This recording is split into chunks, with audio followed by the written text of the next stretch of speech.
Yo, Tara, what up, E? What's going on? Man, those are some nice medals. Yeah, man, these are hard to come by. Yeah, well, I've got 2 of them. Well, that's nothing like going to March Madness, though. We did go to a national championship. Okay, guys, whatever. Let's just get on the Montana party bus and head over to Press Box for lunch. Yeah. Nuanez Now and Skyline Sports, covering Montana athletics and the Big Sky Conference better than anybody. The Montana Party Bus and the Press Box are also proud supporters of Montana athletes. Hey, cheers to you guys, man. Cheers to Montana. Cheers to chasing more championships. Thinking about selling your home in Missoula? Here's the truth. Buyers are still out there, but they're being picky. That means how you market your home matters more than ever. I'm Ty Hobbs with Hobbs Homes at Keller Williams, and my job is to make sure your listing stands out. From strategic pricing to professional marketing, stunning photography, and targeted advertising, I'll position your home to attract the right buyers and get you the best price possible. In today's market, it's not just about putting a sign in the yard, it's about telling your home story, creating urgency, and negotiating every dollar in your favor. If you've been on the fence about selling, now's the time to talk strategy. Let's see what your home could sell for and how we can make it happen. Meeting her stopped your world. The ring you give her should stop her heart. Tina, will you marry me? Not again! Don't worry, I'm gonna fix this because we want to be your jeweler on our beautiful diamond! Clear! Come back to me, Tina! Are you okay? Hey, what's up, everybody? Big Sky Breakdown, SkylineSportsMT.com. Brooks Nuanez, Colter Nuanez, coming to you through the ESPN MT studio here at the Missoula Broadcasting Company. A couple of wins to talk about from last week, and then a couple of, I don't even know how much we're going to talk about the upcoming matchups. This is, I guess we'll start there, Brooks, because I think this is actually frustrating. Montana's coming off of a 24-23 win over North Dakota. That was a thriller. That's what you want a college football game to be. There was a lot of clunkiness and mistakes, etc., but it came down the wire. It was super fun. And then Montana State, I thought, looked really good across the board executionally against San Diego. They get their first win, 41-7. And if you're going to play sort of like a down team, San Diego's like kind of where I'd like it to be at. You're one of those Pioneer League teams that's smart and coached well, and they have like real Division I FCS players. They just happen to be in a non-scholarship league based on the academic profile of the Pioneer Football League. Because that's what I'm getting at here is that the opponents this week, Mercyhurst for Montana State and Indiana State in Missoula against the Griz. These are like what my nightmares are made of. I just dislike these sorts of games so much.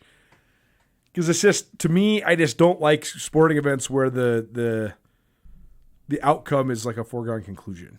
Yeah, me either. And who knows? Maybe Indiana State comes in and they're spunky at Washington Grizzly Stadium. I mean, I just don't think that that's going to be the case. And Mercyhurst has only played D1 football for 2 years, so I don't know how you go to Bobcat Stadium and upset the number 4 team in the country. It just seems like these games are going to be runaways. There's certainly one last tune-up leading into Big Sky Conference play, which is probably why the two teams landed on the schedule. I just think that this is one of the perils of having the now always going to be 12-game season.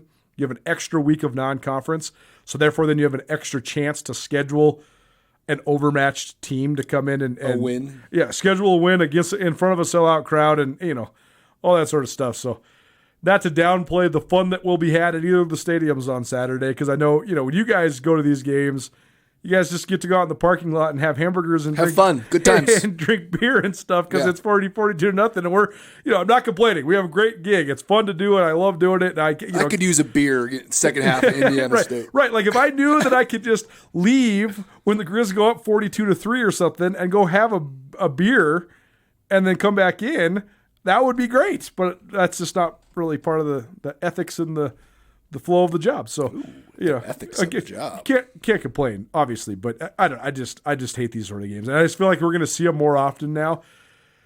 Part of that's a testament to the Griz and the Cats because they sell out no matter who they play because the fans are great. You guys are awesome. You show up in droves. So you got the revenue stream. And then also, if you're going to play 4 non-conference games, you kind of want, I think the strategy is kind of like one powerhouse, one like second tier but still competitive, one cupcake, one complete bulldozing. That seems like the way that they're going to fill these from here on out. I would like to see. So you can get off your soapbox. We all understand what you're getting at.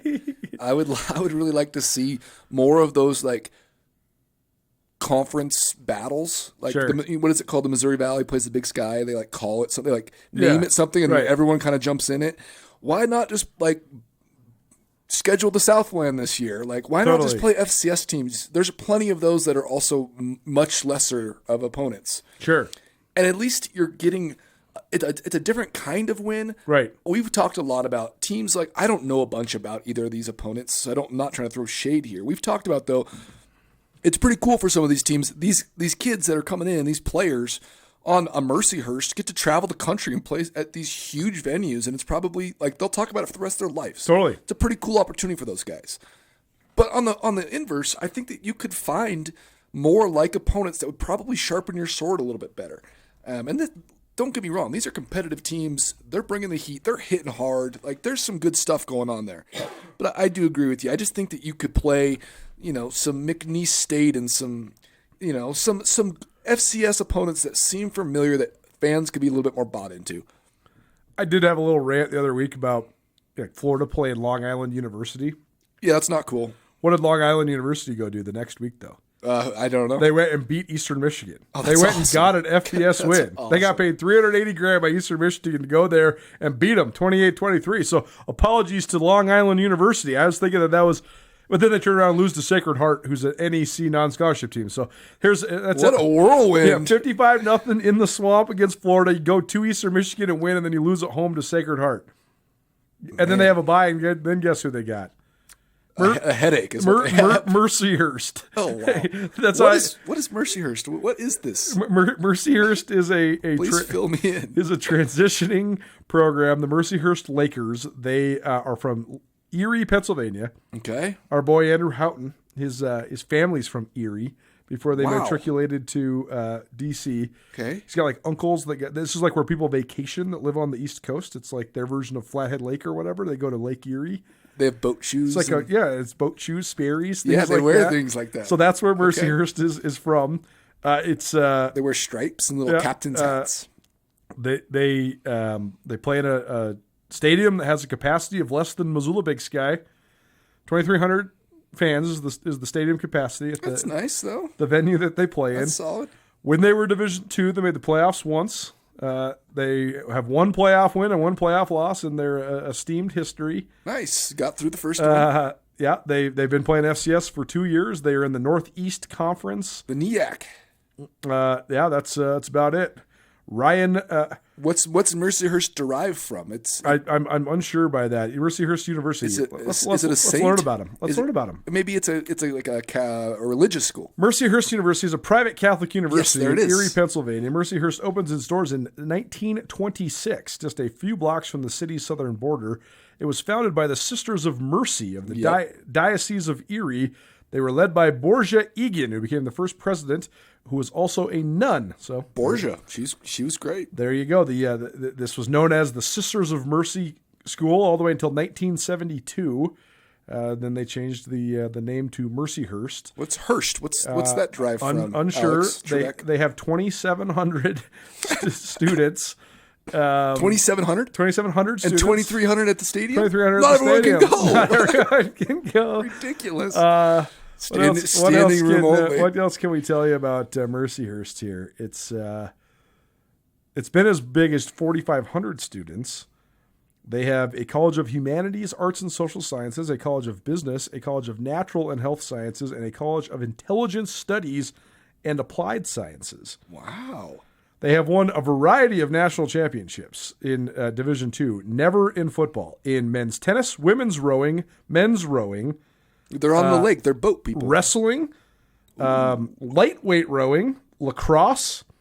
So, this seems like a very much East Coast liberal arts private religious school. So that's where we're at with Mercyhurst. I would have gone 9 for 10 on my guesses of everything you just said. Yeah. Indiana State, where they're at. Who's the most famous Indiana State alum? Indiana State would be. It's not Tony and Jimmy. No, that's Illinois. That's Illinois State. Eastern Illinois. Indiana State's FCS, though. Indiana State's FCS in the Missouri Valley, yeah. We're located in famous alum. Terre Haute, Indiana. Yeah, okay. I'm tracking. A sports person or just... Oh, absolutely, sports person. Okay. One of the greatest basketball... Indiana State, Larry Bird. Larry Bird, the Yeah, hick from French come Lick, on. right up the road from Terre Haute. Do you also know that Terre Haute has epic golf? They have great golf courses there. The GSA tournament, the Grizzly Scholarship Association tournament, had a grand prize of a golf trip to Terre Haute, Indiana, that voice of the Griz, Riley Corcoran, and his dad won once upon a time. And they went out there and they said it was awesome. They loved the golf out there. And You know how people like know about, or like they drink wine, but they don't know about it? Yes. Where I'm like someone who knows a ton about it. Yes. 'Cause it's my profession. yes, Well, that's like golf courses to me. I play a lot of golf. I know nothing about like. Really? When you're like, what's the most epic course in Florida? I'd just be like, I have no clue. no clue. No clue. I mean, I know about Augusta, and I know about like some of the TPCs. What about like the West Coast ones? Torrey what? Pines. Yeah, it's in San Diego. Yeah. It's public. Yeah. I'm going. Pebble Beach. Okay, I'm good. Bandon Dunes. I don't know where that is. That's in Oregon. No clue. How about Chambers Bay? Washington? Seattle, yeah. Okay, I'm doing pretty good. Okay. Whistling Straits. Man, It's right up there. it's on the coast. It's on the coast of a Great Lake. It's in Milwaukee. No clue. Again, but it's like, Quail Hollow. Did you hear it's at Bethpage this year? I'm like, I don't really know a ton about Bethpage. I wish I Interesting. do. Like, I watch a lot of golf too, but I you just never put it think that they together? could do a better job of golf on TV. I don't know why the angles have to be the way they are. Yeah, all right. Anyway, Big Sky, I digress. Big Sky Breakdown. SkySportsMT.com. Proudly presented in part by Tao Pump. Tao Pump keeping us fueled up all football season long. Appreciate their continued collaboration with us here. I've got a lot of miles already on the tires, but appreciate Tao Pump for getting me and our crew from here to there all football season long. All right, so there's our 2 cents about the opponents. I don't really expect much from these games other than just final tune-ups before Big Sky Conference play. You were at the Griz game in Missoula last week. I sure was. Griz squeezed one out. Is that what you call it? Like, what do you make of playing so poorly in so many facets of the game for so much of the game, but then playing so well the final several minutes of the game and figuring out a way to win? You know, I'm not going to like drag them right now because it was a really good win, but I would say like 3rd and 19 into 4th and 12 is not like playing super well. I mean, No, that's right. you know, it's like But they made plays. they did make plays, and the drive to get the field goal I thought was pretty impressive. I thought it was well done, well executed, good kick, big time kick. It takes, what do they call it, balls to make that kick. Overall, I thought that there still continues to be these bright spots, but there's also like just this overwhelming lacking of offensive creativity and flow, and they just have not been able to get things going. And they need to, I've said this last week, they need to get Ayat some softballs. They need to get him like some Layups. You gimmies. got to give him layups. Set a back pick for him so he can have a nice, easy 3 layup. yard out is not like going to get him going. Right. It's like, yeah, they're like dinking and dunking, and they're like, oh, he's completing passes. This will get him rolling. That's not the kind of player he is. He's more of like a dynamic, creative player. You need to let him work on some of that. And you saw they go tempo and they let him move the pocket because they had no control because of the situation they're in, and he's lights out. So I don't see how they can't see that earlier in the game of like, don't worry about the pick, don't worry about anything. Let him get outside the pocket, let him move a little bit.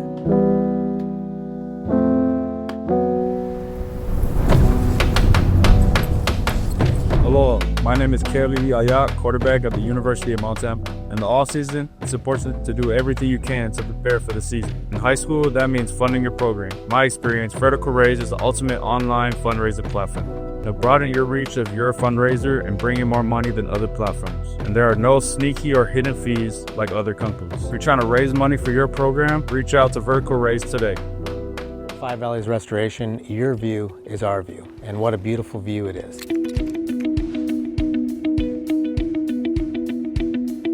We are proud to be locally owned, locally operated. We love our community here in Missoula and also the full Five Valleys that we do service. We give back to the community, we service our community. Our kids go to school here, we live here, we play here, and we love it. So what do you make of the fact that he is great when it's either a broken play or it's like back against the wall 2-minute drill? That it indicates that the whole thing is him thinking too much, right? That therefore they need to, like you're saying, get him going and actually simplify some stuff. They can't handle that. The staff doesn't like that. They don't like that fun. They want the control. And for them, they're like, he can't process the complicated stuff that we want him to early, so we got to throw 3-yard outs. And it's like, why not just let him be creative? Run some zone read where he gets to pull it, and then he could also run it, but dump it to the tight end. Let him make like a little decision like that rather than trying to go 3 reads across the field, getting kind of crossed up, and then throwing picks. It's like, why make him do that when that's not his strength? It doesn't make a ton of sense. Yeah, I can't remember the last time they ran, like a quick slant out of the slot, or they ran, crossing routes when they were in 12 personnel with like 2 tight ends in the game. I just don't understand the point of like recruiting these guys if you're not going to throw it to them, right? Like Josh Gale's only 2 catches of the whole year came on that last 2-minute drill when it was like backs against the wall, Ayat scrambling all over the place. It's jailbreak 2-minute drill. But I mean the dude scored like 19 touchdowns at UC Davis. I don't understand why you wouldn't want that guy to be. You recruited him as a first team All Big Sky guy within the conference. Seems like you'd want to use him. Or you got a 6'7" tight end that played in the SEC. Has he touched the ball yet? Yeah. Titus Roar? Like it's just perplexing that you would like accumulate this talent and then not use it. And I think that I agree with you. And I think that Brooks Davis is going to be a star, but like, why is he the only one that gets shots? And the last couple years, now here's the deal. He had 5 catches for 98 yards and 2 touchdowns. Guess who's not going to get any shots this next week? Yeah. And I don't. That's us. We're dragging them now for probably unfairly, but it is totally perplexing. That here's the thing: the Griz are coming off a win. They're 2-0, so we're going to get to some of the stuff that they actually are doing well. Because I did think some of the stuff was promising. Lots of good stuff. But this is always going to be stuck in the mud from everybody that's watching these games. And there's seriously hundreds of thousands of you guys that are listening to this that have watched these games either in person or on television, and you're sitting there screaming at the TV, "What are you guys running?" Like when they run the 2-yard hitch on 3rd and 11, and it's Ayat catches the ball and he literally throws to a spot, and it's like to a receiver who has run 3 steps and then turn around.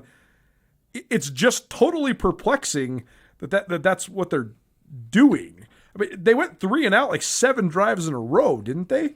I don't always keep track. I got my earplugs in. I'm zenned out. Regardless of what they're doing, why not just pound the rock incessantly? Sure. If you're gonna run 3-yard outs, right? Right. And no one knows what's up with Finotti. He's in trouble. No, maybe? He's hurt? No, he got hurt. Okay. He had like a calf thing. I don't want to speculate. I don't care really. It's just like it seems. I don't think it's a super serious thing. I think it's just a lingering thing. He had some sort of leg muscle pull during fall camp. Well, he's got really, really big legs. I was gonna say those are big muscles to pull, so they take a little while to heal. I just thought I was really excited for him to kind of be the 1-2 punch. Yes. And they haven't necessarily found that. Gilman's looked great. He's been definitely the shining star. Brooks Davis has looked great. We all kind of knew that. It was almost like a guarantee. When you watch him play early, you're like, man, this guy's got it for sure. He's explosive. He's just smooth. He's just a really good athlete. Yeah. I thought the offensive line has actually played okay. I mean, it's not on Saturday. Good Lord. Dude, you could be surprised about how decent I thought UND's front was. No, their front's good. Yeah. Here's the thing, man. This is from an offensive lineman nerd. But these guys don't have a power or strength problem. They're not aligning correctly. The pre-snap alignment is not correct. They have multiple guys that are out there like this. They're not touching anybody. Yeah. Because they're not getting I don't know if it's they're not identifying the mic or they're not identifying the front, or they're not identifying the pressure. But these sacks, Ayat got sacked 6 times. I bet you if you went back and watched it, 4 out of one of them, I defensively remember he just held on to the ball too long, so that's the quarterback's fault. But then I bet you another 4 of them were the protection was not correct. Sure. Guys are just coming free. That's just got to be fixed. Like they just have to figure out a way to fix that. And this just goes back to the one thing that I've just been hammering for years. And this is not just a Griz thing. This is like most of the programs in the FCS. You got to recruit a center, man. Yeah, for sure. You have to recruit guys that are centers. And right now the Griz do have a center in Kate Klimzak, and they're rotating him with a tackle at center in Dylan Botner. And if you think Botner's better, that's fine. I just think you got to roll with it. It's so hard for You a young... like rotating centers? Rotating centers, who does that? Like, who does that? I've never heard of it. With a 6'7" right-handed guy and a 6'1" left-handed guy. Who does that? It's just like, what are... At some point, you have to like not think so hard about this. You got to just make it more simple. Yeah. What I meant with the offensive line play is I thought that when they're running the ball, they're running it effectively. Generally. Again, UND was pretty good. And I think that's where the big tight ends come in, too, because I think that they have been running the ball when Gilman can bounce it on the edge, because the tight ends have been really good at sealing the backside. For sure. And we could go in on the offensive line play and Ayat. And, I mean, time will tell. I thought UND was a pretty sweet team. Yeah, I thought UND was good. They had 3 or 4 guys that I thought were legit. Yeah, I thought 7 was really awesome. good. 13 was very good. 4 was good. 4 was good. 22 was very good. 22 is elite. Yeah, 22 is. I mean, that's the best cover corner I've seen. And South Dakota State's leading the country in pass defense, and I think North Dakota's number 1 corner is the best guy I've seen so far. So, totally. Yeah, North Dakota's good. Cash One Pawn, Missoula's #1 pawn shop. You want money? We got money. You need money? We got money. We're cash. Do yourself a favor and make Cash One Pawn part of your online shopping habits. Cash One Pawn has an awesome online inventory, everything from firearms to power tools to speaker equipment to jewelry. Visit Cash One Pawn today. Cash One Pawn. 8720 Roller Coaster Road, CashOnePawn.com.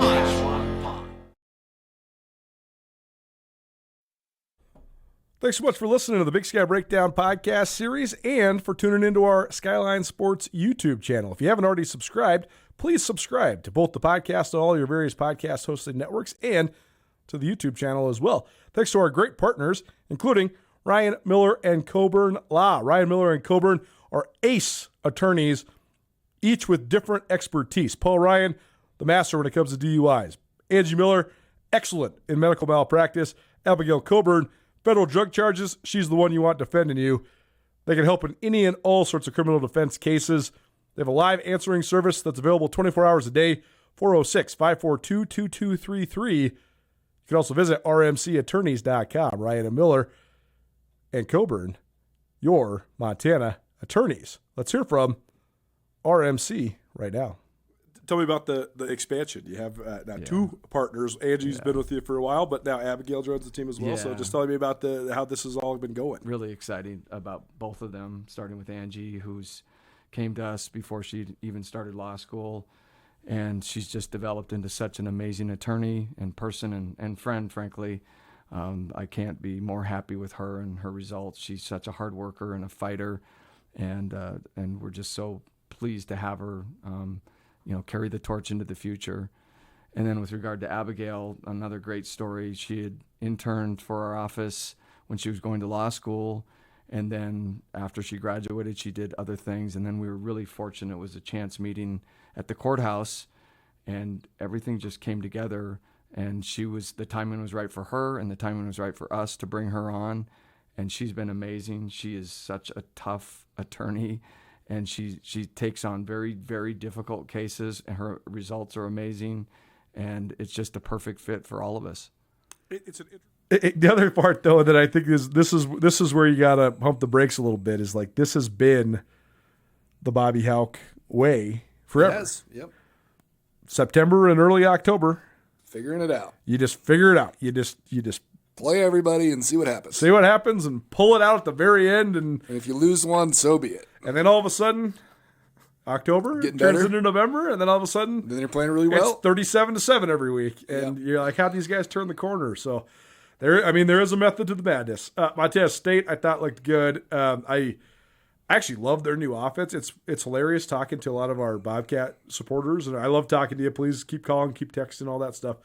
People are having a hard time like compartmentalizing that the offense is not. It's just not going to be 350 yards and 400 yards a game on the ground. Like, they're just not going to be able to just completely shove it up everybody's asses relentlessly 60 times a game for 60 full minutes like they have for the last however many years. I mean, 8 or 9 years now. It is a little different. They do throw, like wheel routes out of the backfield, and they throw like little halfback angles and stuff. Whoa. I think it's a sweet offense, man. I love like all the crossing route stuff they do. I just think with Taco Dollar, Dane Steele, and Adam Jones, if those three guys are on the field and you're running combination routes with them in any part of the middle of the field, I just think it makes you unstoppable if the quarterback's accurate. What's up? What's been your analysis of the run game though? They're having a. I mean, again, I think it comes with a little bit of a caveat. But they rushed for 229 yards and averaged 5.2 yards per carry last week. That seems like such a downgrade from like where they were, but like Bobby Howe, he flexes his biceps at you in the post-game press conference anytime the Griz rush for 250. And the Cats, 229 is like 100 yards less than what people are used to watching them. But what's up with Adam Jones? I think people are keying on him for sure. I also think the interior of their offensive line is just not as good, and that's because they got guys playing out of position. Yeah. Their best guards play at center, and their best tackles play in guard. You need Titan Fleischman to play power tackle. That's the whole thing that springs the whole thing. And then you need your best guy to play right guard. And then you need to have a veteran guy play in center. And they don't have their center right now, so everybody's playing out of position. And then you got two freshmen on the left side. I guess Carr is a redshirt sophomore, but still two young guys on the left side. And I think that's just been what's holding them back just a little bit. I think the tight ends are also just a little bit of a work in progress. I think they have really good talent. I think that Rylan Schlepp and Rocco Lencioni and Hunter Province, all three of those guys are talented For sure. The Cats and the Griz they don't have the true H, and that's such a huge key to the run game. And also, you can just load. It's just a totally different adjustment because you can load the box against them. Because last 3 years, you load the box against them. Telling him a lot reads one guy and makes one guy miss, and it's 25-yard gain. Yeah, I mean, I understand how it's hard to get used to not scoring 70-yard touchdowns multiple times a game. That's a good time. That's fun. Yeah, I mean, that's like we were saying the last 2 years. I hope you're enjoying it, like especially last year. Yeah, right. It ain't going to last forever. I mean, the way that they beat Sac State last year was utterly astounding. I mean, they rushed for 555 yards, and they mercy ruled them in the third quarter. Yeah, it's like 49-7 before they had emptied the bench. It was just, I just think that's a thing of the past. But I do think that Pete Serbeck's doing a good job, and I like their new offense. So, and I think their defense is great. I mean, I think the Cats are really good on defense. I think that they're performing at a really, really high level. So yeah, remains to be seen. That's the thing. We got basically some multiple tune-ups coming up, but we do have one on the horizon to look forward to when Idaho comes to Missoula, but still got to get it done. Got to win the game, certainly. So anything particularly you're looking for on either side this weekend before we get you out of here? I'm looking for these teams to have fun, get some things rolling, get some confidence, especially for Montana. I expect that at some point they're going to let it rip and just see what happens, and I think this could be the week for it. And, like I always say, I enjoy having fun, so I think that they might try. Maybe not, but that would be a good time if they did. There you go. Brooks Nuanez, Big Sky Breakdown. Presented by Jewelry Design Center. Jewelry Design Center wants to be your jeweler for life. No matter what your heart can desire, no matter what your mind can come up with, Jewelry Design Center can design it for you. They have an awesome showroom where you can actually see the jewelry being made in the back. They're right off of Brook Street, across from the Montana Club in Missoula. You can also visit them in Spokane and in the Tri-Cities. You can also visit online, jewelrydesigncenter.com. Jewelry Design Center, your jeweler for life. Thanks for being here, dude. We'll catch up with you next week. Thanks. So will you marry me in your future? Or maybe you do it all over again. Hi, I'm Brian Toon with Jewelry Design Center, inviting you to come see the largest selection of Will You Marry Me in the state of Montana. The brightest diamonds of every shape and size, unique settings built to last, and skilled jewelers on site offering free sizing and maintenance for life, because that's how long we want to be your jeweler. Jewelry Design Center in Missoula, on Brooks, across from the Montana Club.